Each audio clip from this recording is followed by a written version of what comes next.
ಮಾತು ಮುತ್ತು ಮಾತೆ ಮೃತ್ಯು. ಮಾತು ಬಲ್ಲವನಿಗೆ ಜಗಳವಿಲ್ಲ, ಊಟ ಬಲ್ಲವನಿಗೆ ರೋಗವಿಲ್ಲ ಅನ್ನೋ ಗಾದೆ ಇದೆ. ಆದರೆ ಇತ್ತೀಚೆಗೆ ವಿವಾದ ಆಗ್ಲೆಂದೇ ಕೆಲವರು ಮಾತನಾಡ್ತಾರೇನೋ ಅನ್ಸುತ್ತೆ. ಶಾಸಕ ಯತ್ನಾಳ್ ಸುತ್ತ ಇಂಥ ಒಂದು ವಿವಾದ ಸುತ್ತಕೊಂಡಿದೆ.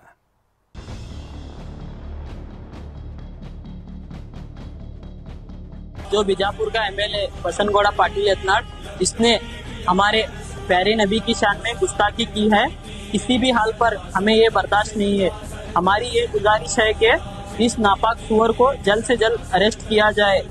हमारी पुलिस डिपार्टमेंट से ये अपील है और हर एक मुसलमान से ये गुजारिश है कि कलमे की बुनियाद पर एक हो जाओ और हम किसी भी मजहब या धर्म के खिलाफ नहीं है, बल्कि इस नापाक कीड़े के खिलाफ है। या रसूल अल्लाह, आप पर हमारी जान कुर्बान है। लब्बैक या रसूल अल्लाह। गुस्ताखी नबी की एक ही सजा, सर तन से जुदा। ತಲೆ ಕತ್ತರಿಸೋದೊಂದೇ ಶಿಕ್ಷೆ. ಈ ದೇಹ ಆ ದೇವರಿಗೆ ಮೀಸಲು.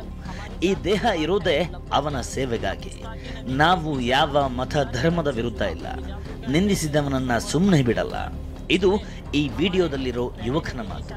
ಬಿಜಾಪುರ ಫೌಂಡೇಶನ್ ಹೆಸರಿನ ಇನ್ಸ್ಟಾ ಖಾತೆಯಲ್ಲಿ ಸೋಹೇಲ್ ಜರ್ತಾರ್ ಎಂಬ ಯುವಕ ವಿಜಯಪುರ ಶಾಸಕ ಬಸನಗೌಡ ಪಾಟೀಲ್ ಯತ್ನಾಳ್ ವಿರುದ್ಧ ಮಾತನಾಡಿದ ವಿಡಿಯೋ ಸದ್ದು ಮಾಡ್ತಿದೆ. ನಿನ್ನೆ ಕೂಡ ಆಡಿಯೋ ಒಂದು ವೈರಲ್ ಆಗಿತ್ತು. ಅದರಲ್ಲೂ ಯತ್ನಾಳ್ ವಿರುದ್ಧ ಇದೇ ರೀತಿ ಕಿಡಿಕಾರಲಾಗಿತ್ತು.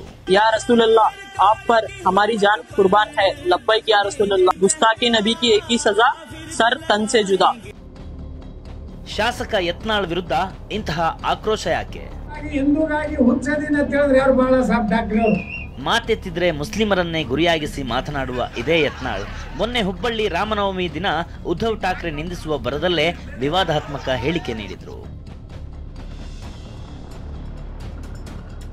ಅಲ್ಲದೆ ಯತ್ನಾಳ್ ವಿರುದ್ಧ ಪ್ರತಿಭಟನೆ ನಡೆಸುವುದಕ್ಕೆ ಸಿದ್ಧತೆ ನಡೆದಿತ್ತು ಎನ್ನಲಾಗಿದೆ. ಆಡಿಯೋ ವಿಡಿಯೋ ಮಾಡಿದವನಿಗೂ ನಮಗೂ ಸಂಬಂಧವಿಲ್ಲ. ಬಿಜೆಪಿಯಿಂದಲೇ ಆಡಿಯೋ ಸೃಷ್ಟಿ ಎಂದ ಮುಸ್ಲಿಂ ಮುಖಂಡರು. ಆಡಿಯೋ ವಿಡಿಯೋ ಸೋಷಿಯಲ್ ಮೀಡಿಯಾದಲ್ಲಿ ಹರಿದಾಡ್ತಿದ್ದಂತೆಯೇ ಇವತ್ತು ವಿಜಯಪುರದಲ್ಲಿ ಮುಸ್ಲಿಂ ಮುಖಂಡರು ಸುದ್ದಿಗೋಷ್ಠಿ ನಡೆಸಿದರು. ಆಡಿಯೋ ಮಾಡುವ ಕಿಡಿಗೇಡಿಗಳು ಬಿಜೆಪಿಯಲ್ಲೇ ಇದ್ದಾರೆ. ಬಿಜೆಪಿ ಅಥವಾ ಯತ್ನಾಳ್ ಬೆಂಬಲಿಗರು ಈ ಕೃತ್ಯ ಮಾಡಿರಬಹುದು ಅಂತ ಆರೋಪಿಸಿದ್ರು. ಪ್ರಚೋದನಕಾರಿ ಪೋಸ್ಟ್ ಹಾಕಿದವರ ವಿರುದ್ಧ ಕ್ರಮವಾಗಲಿ, ಆದರೆ ವಿವಾದಾತ್ಮಕ ಹೇಳಿಕೆ ನೀಡಿದ ಯತ್ನಾಳ್ ವಿರುದ್ಧ ಪ್ರತಿಭಟಿಸ್ತೀವಿ ಅಂತ ಗುಡುಗಿದ್ದಾರೆ. ಕಿಡಿಗೇಡಿಗಳು ವಿಡಿಯೋ ವೈರಲ್ ಮಾಡಾಕತ್ತಾರ. 15 ತಾರೀಕದ ಇದು ಒಬ್ಬಿಬ್ರು ಬಿಜೆಪಿದೊಳಗೂ ಕಿಡಿಗೇಡಿ ಅದಾರ. ಇದು ಯಾರು ಮಾಡ್ಯಾರ ಅನ್ನೋದು ಗೊತ್ತಿಲ್ಲ. ಯಾರು ಮಾಡ್ಯಾರ ಅವ್ರಿಗೆ ನಾವು ಕ್ರಮ ತಗೊಳ್ಲಿಕ್ಕತ್ತೀವಿ. ಮತ್ತು ಇದು ಏನು ಬಿಜೆಪಿದೊಳಗೆ ಕಿಡಿಗೇಡಿ ಅದಾರ, ಪೋಸ್ಟ್ ಹಾಕ್ತಾರವ್ರು, ಅವ್ರ ಬಿಜೆಪಿದೊಳಗೆ ಯಾರೇ ಹಾಕಿರ್ಬೇಕು. ಯಾರಿಗಾರೆ ಕೊಂಡು ತಗೊಂಡಾರ ನಮ್ಗೆ ಸೀದಾ ಪೋಸ್ಟ್ ಮಾಡನ್ ಜನ್ನತ್ ಅಂತ. ನಿಮ್ಮ ಬಲ್ಲಿ ಅಷ್ಟು ನಿಮ್ಮ ಅಪ್ಪಗೆ ಹುಟ್ಟಿದ್ರೆ ಬಂದು ನನ್ಗೆ ಹೊಡ್ರಿ, ಬಸನಗೌಡ್ರು ನೀವೇ ಹೊಡ್ರಿ, ನಿಮ್ಮ ಮಕ್ಕಳ ಕಡೆಯಿಂದ ಹೊಡಸ್ರಿ. ಅಮಾಯಕ ಮಂದಿಗೆ ಯಾಕೆ ಎಲ್ಲಾರ್ಗೆ ಹಿಂದೂ ಮುಸಲ್ಮಾನ್ ಮಾಡಿ ಜಗಳ ಮಾಡ್ತೀವಿ?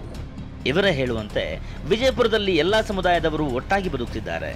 ಒಂದು ಪೋಸ್ಟ್ನಿಂದ, ಒಂದು ವಿಡಿಯೋದಿಂದ ಪರಸ್ಪರ ನಂಬಿಕೆ ಹಾಳಾಗದಿರಲಿ. ಅಶೋಕ್ ಯಡಹಳ್ಳಿ, TV9 ವಿಜಯಪುರ.